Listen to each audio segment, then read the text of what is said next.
Bienvenue sur Africa 24 dans cette nouvelle édition du Non-Stop Info. Voici les titres de l'actualité. La productivité des petites et moyennes entreprises sénégalaises serait affectée par le déficit énergétique. Une étude vient de démontrer l'impact négatif des coupures d'électricité sur les activités des PME. La journée mondiale du tourisme a été célébrée le 27 septembre. L'occasion pour le Cameroun de réitérer ses ambitions de devenir une destination touristique de choix en Afrique à l'horizon 2020. Et à la découverte du parc de la Kagera situé à l'est du Rwanda, un parc soumis à de nombreux défis depuis plusieurs années, il commence à prendre de l'importance dans le secteur touristique rwandais. Mais tout d'abord, une nouvelle résolution votée sur le Burundi le 28 septembre au Conseil des droits de l'homme des Nations Unies a créé la surprise. Le groupe Afrique du Conseil a demandé l'envoi de 3 nouveaux experts pour mener une nouvelle enquête en coopération avec le pouvoir burundais concernant les droits de l'homme. Rappelons que depuis un an, de nombreux rapports publiés par les organisations internationales accablaient les autorités burundaises. Notons également que le renouvellement de la commission d'enquête de l'ONU au Burundi doit être débattu ce vendredi 29 septembre au Conseil des droits de l'homme des Nations Unies. Au Sénégal, les petites et moyennes entreprises payent le délestage au prix fort.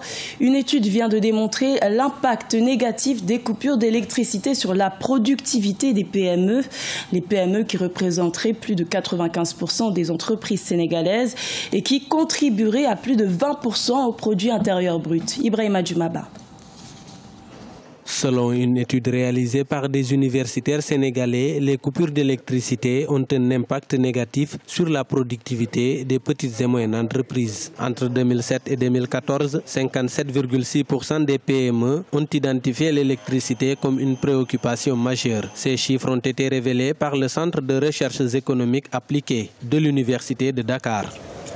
Nous avons trouvé qu'en réalité, en 2007, 2011 et 2014, les PME ont réellement vécu beaucoup de désagréments dus aux coupures de courant. Et ces désagréments, on les a quantifiés en termes de productivité et on a vu que ça a affecté négativement la productivité. Entre 2011 et 2012, par exemple, les petites et moyennes entreprises ont subi mensuellement 26 coupures d'électricité d'une durée moyenne de 2 heures. Conséquence, elles ont perdu en moyenne 4,8% de leur vente totale en raison de ces délestages. Depuis quelques années, la fourniture d'énergie électrique a été améliorée, notamment grâce au mix énergétique.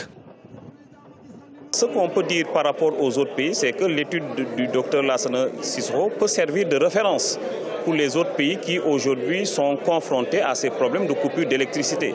Et maintenant, voir pourquoi dans le cas du Sénégal, il y a eu des améliorations par la suite, donc tirer des leçons du cas du Sénégal. L'échantillon de cette étude a porté sur 528 petites et moyennes entreprises dans les régions de Dakar, Thiès, Saint-Louis et Kaolack. Ces 4 régions concentrent plus de 90% du total des entreprises au Sénégal. 2011 a été choisi comme année de référence de l'enquête. À signaler qu'au Sénégal, les PME représentent plus de 95% des entreprises pour plus de 20% du produit intérieur brut.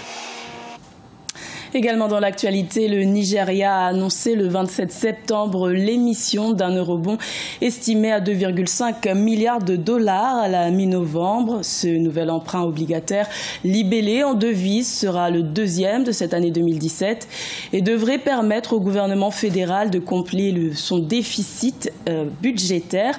Notons qu'au 2e trimestre 2017, le Nigeria est sorti de sa pire récession connue en plus de 2 décennies et que le pays tente désormais de relancer son économie.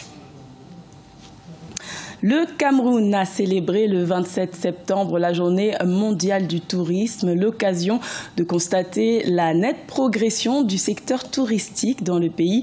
Et pour cause, il aurait généré près de 560 milliards de francs CFA en 2016. Reportage de notre correspondant Chérif Ousmane Bardonka.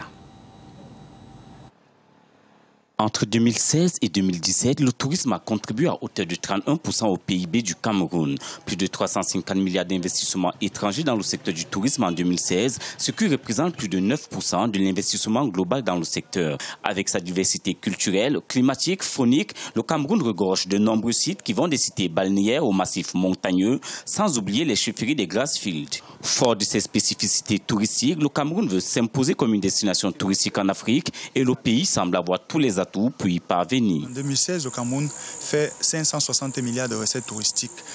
Ça tient en compte bien évidemment l'ensemble du secteur, c'est-à-dire les hôtels, c'est-à-dire des restaurants, c'est-à-dire les lieux de loisirs. 560 milliards de francs CFA, ça c'est les recettes générées. Qu'est-ce qui nous dit encore le rapport? Le rapport nous dit que le Cameroun, c'est plus de 800 sites touristiques enregistrés.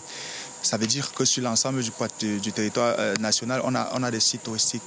Et que parmi les 800 sites enregistrés et recensés au Cameroun, on en a 2 qui sont inscrits au patrimoine mondial de l'UNESCO. Il y a un ensemble de potentialités au Cameroun, puisque de toutes les façons, le Cameroun va abriter pour la première fois en Afrique le monument de la mer de l'humanité, qui est le 3e plus grand monument au monde. Déclaré destination touristique en 2011 pour avoir franchi le cap de 500 000 visiteurs, le Cameroun peine toujours à capitaliser les activités du secteur à cause de la sécurité et des infrastructures d'accueil peu développées. Les attaques de la secte terroriste Boko Haram ont provoqué la baisse de l'activité touristique dans la partie septentrionale du pays. Le problème du terrorisme qui n'est pas spécifique au Cameroun, au niveau de la région de l'extrême nord. Mais il faut aussi dire que ce terrorisme-là, qui est concentré en ce moment dans la région de l'extrême nord, participe aussi à désengorger d'autres régions, participe aussi à ramener les touristes dans d'autres régions, comme le tourisme culturel au niveau de la région de l'Ouest, vous comprenez, ou encore les cités balnéaires qui commencent encore à prendre de l'ampleur. Le deuxième frein, c'est le problème d'infrastructure. Première des choses, les routes. Il n'y a pas de route pour accéder à ces différents sites qui sont recensés partout sur le territoire national. Au-delà des routes même, les sites aussi même qui existent ne sont pas complètement aménagés. Le ministère camerounais du tourisme et des loisirs envisage atteindre 1 million de touristes internationaux en 2019. Selon les calculs faits par ce département ministériel, si ce but est atteint, cela va générer 1 000 milliards de francs CFA, soit 205 milliards de francs CFA de frais de visa, de timbres d'aéroport et des taxes touristiques réservées à l'État. En outre, pas moins de 750 milliards de francs CFA seront injectés dans l'économie touristique. Au Rwanda, le parc de la Kagera, créé en 1934 pour protéger les animaux de la savane, a été soumis à de nombreux défis, notamment après le génocide de 1994. Sa superficie a été restreinte, mais de nombreux efforts de conservation ont été faits et le parc commence à prendre de l'importance dans le secteur touristique du pays. Reportage de notre correspondant Oliva Jacotan. Ce sont 36 000 touristes qui ont visité le parc de la Kagera dans l'est du Rwanda en 2016 contre 15 000 en 2010. Et les tendances de 2017 s'annoncent déjà prometteuses. Car en juillet dernier, le parc a enregistré son record mensuel de visites avec 4 978 touristes générant $200 000. Il a également engrangé $180 000 en août 2017 grâce à la présence de 3 879 visiteurs selon les autorités du parc. Des performances dues à plusieurs facteurs. C'est le seul parc de savane dont dispose notre pays et c'est déjà un atout. On y trouve des éléphants, des léopards, des lions qui font partie des 5 grands animaux du continent. Leur présence a permis l'attraction de plus de touristes dans le parc ces derniers temps. Le parc de la Kagera reste aussi le plus visité du pays, dont 54% de touristes sont des locaux. On y trouve également 1500 hippopotames, 3000 buffles et plus de 2000 antilopes.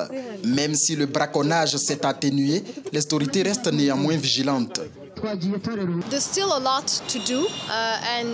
Nous sommes conscients qu'il reste beaucoup d'efforts à fournir dans ce domaine.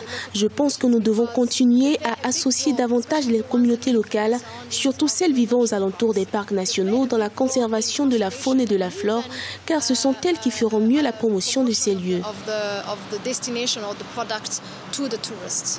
Soulignons que la croissance du secteur touristique rwandais a atteint 10% de 2015 à 2016 selon les autorités du pays. Et le Rwanda veut engranger 440 millions de dollars de recettes en 2017 et 800 millions de dollars à l'horizon 2024. Ce journal a été réalisé par l'ensemble de la rédaction. Merci de votre fidélité. Retrouvez dans un instant une nouvelle édition de l'information sur Africa 24.